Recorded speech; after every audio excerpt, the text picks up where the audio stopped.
G'day folks, it's Will here from Flow Mountain Bike and welcome to this video review of the Canyon Lux World Cup.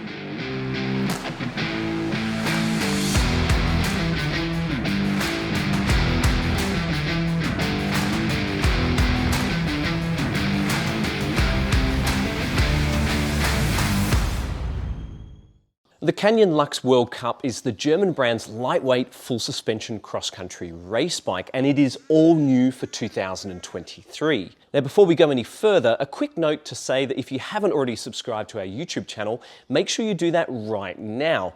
We're testing a couple of secret cross-country bikes that I know you're not going to want to miss out on. Also, you'll notice that we've put two links into the video description below. One of those will take you through to the full review of this bike right here, and the other will take you through to an article where we compare the new Lux to some of the best cross-country bikes on the market. Back to the Canyon Lux World Cup, which features a brand new frame for 2023.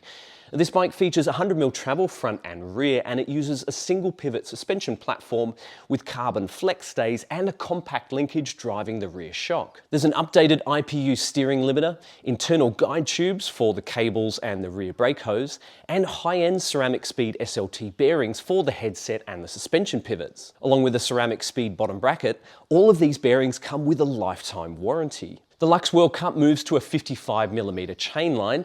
The chain stays are also now symmetrical and much boxier. There's tons of mud clearance back there, and Canyon says you can even fit a 2.5-inch rear tyre. There have also been some welcome updates to the geometry on the Canyon Lux, which has been looking a little bit dated up until now. The head angle is slackened out by 1.5 degrees, that's now 68.5 degrees. The reach has also increased by 15mm on our medium-sized test bike, that's now 450mm. The seat tube angle is 0.5 degrees steeper, that's now 75 degrees, and the chain stays are 5mm shorter. The rear centre length is now 430mm. It's also worth noting that Canyon has added an extra small size to the Lux World Cup range, and all frame sizes will accommodate 2 bottles inside the front triangle. There are 4 models in the Canyon Lux World Cup lineup, and prices will start at a bit over $5,000 for the Lux World Cup CF6. The bike that we've been testing sits one step from the top. This is the Canyon Lux World Cup CFR Team, and the current price on this is $10,299 Australian dollars, though as usual for Canyon, you'll need to add on the necessary shipping costs because these bikes are sent directly to your door. This bike features a high-end CFR carbon frame, Fox Factory Series suspension with a 32-step cast fork and a float DPS shock. You'll find Canyon's own one-piece bar and stem and a carbon seat post, a Shimano XTR drivetrain and XTR race brakes, a DT Swiss XRC 1200 wheelset and 2.35-inch Maxxis Icon tyres. Confirmed weight for our Canyon Lux World Cup test bike is just 10.22 kilos. Now as usual, that's without pedals, but it is with the Tubolito inner tubes, which is how this bike comes supplied from the factory. Annoyingly, Canyon still isn't including tubeless valves and sealant in the box, so you'll have to BYO in order to set up the tyres tubeless. Having spent a load of time on the previous Lux and the current Lux Trail, I'm happy to report that the new Lux World Cup maintains the pert pedalling performance of its siblings. Initial sensitivity is actually quite good since the carbon flex stays are preloaded slightly, and that helps to ease the shock into its sag point. Turn up the heat on the pedals though, and you can feel the rear end immediately standing to attention. Canyon states that there's been a slight increase in the anti-squat value compared to the old Lux, and that results in even less movement when you're pedaling. Combined with a stiff carbon frame, the one-piece cockpit and the fast-rolling tyres, and the Lux World Cup takes off like a scorched cat. It's an incredibly efficient bike to ride, delivering a load of drive to the rear tyre even with a suspension in the open setting. It's particularly enthusiastic on the climbs, with a steep seat angle placing your hips in an optimal position for delivering power to the cranks. This also pushes more of your weight onto the front wheel, and that keeps the whole bike planted even as the gradient kicks up. There's no perceptible wallow from the rear suspension, which does well to offer usable traction without suffering from excessive bounce. We did occasionally make use of the remote lockout, but it was mainly to stabilise the fork when sprinting out of the saddle.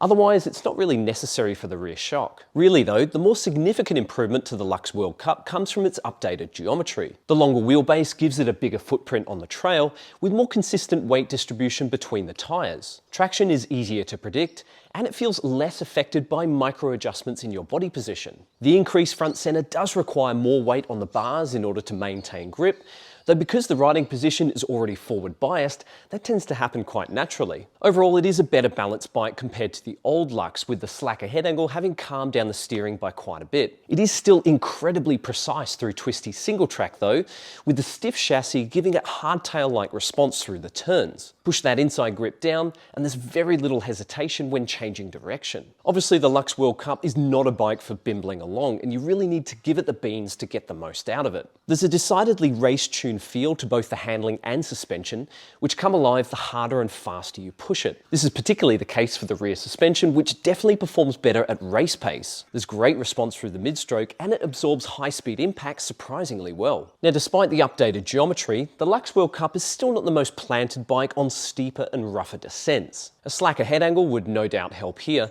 though it's really the firm suspension tune that results in its less forgiving ride quality. This is most noticeable at slower riding speeds, where more feedback is transmitted from the trail up to the rider's contact points. As you get tired deeper into a race, you'll notice more of the bumps compared to when you were feeling fresher earlier on. Now, this differs to the comfort and plushness of bikes like the Scott Spark and the Merida 96. Compared to those, the sharper and firmer Lux requires more precision to pilot down technical descents. The flip side is that, unlike those bikes, the Lux is far less reliant on its remote lockout. This allows you to leave the suspension open most of the time, with less need for constantly toggling levers, and that gives you more mental bandwidth for concentrating on the trail ahead. In that sense, I'd say the Lux is closer in character to the Specialized Epic and the Trek Super Caliber. Now, while we did find the Fox 32 to be a supple and effective performer, the skinny chassis does contribute to the overall nervousness on the descents. Given how stiff and planted the rest of the bike is, the fork feels kind of twangy in comparison. With that in mind, I'd be really interested to try out the Lux World Cup with the bigger Fox 34 stepcast fork. The frame is rated for up to 110mm travel,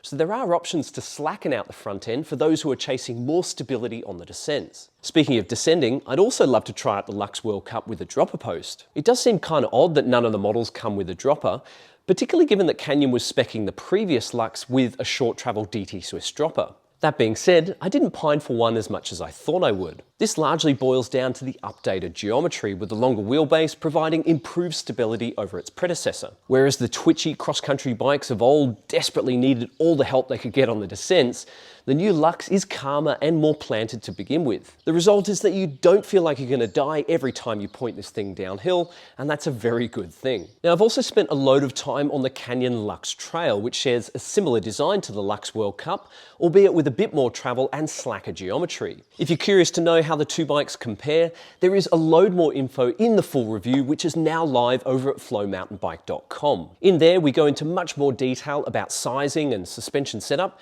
and we also compare the Lux World Cup with some of the other XC bikes we've reviewed, such as the Giant Anthem, the Scott Spark, and the Trek Super Caliber. If you're keen to check it out, make sure you click the link in the video description below. To sum up, with its refined frame and updated geometry, the Canyon Lux World Cup represents a moderate evolution of the German brand's cross-country race platform. The longer wheelbase has certainly enhanced its balance and poise compared to the old Lux, and that's especially apparent when you're riding at speed. And this ties in nicely with the race-tuned suspension, which is firm but effective at providing grip and impact mitigation when you're pushing hard. While it is more capable, it can still get pinged around when you're riding on rougher and steeper terrain. We'd be curious to see what a bigger fork and a dropper post could bring to the party, though if you're thinking along those lines, you may be better off looking at the Lux Trail instead. However, the racer heads out there who value climbing proficiency and responsive handling will no doubt be impressed by the Lux World Cup. It is a purebred racer that's light, efficient, and agile. It offers a low and aggressive riding position,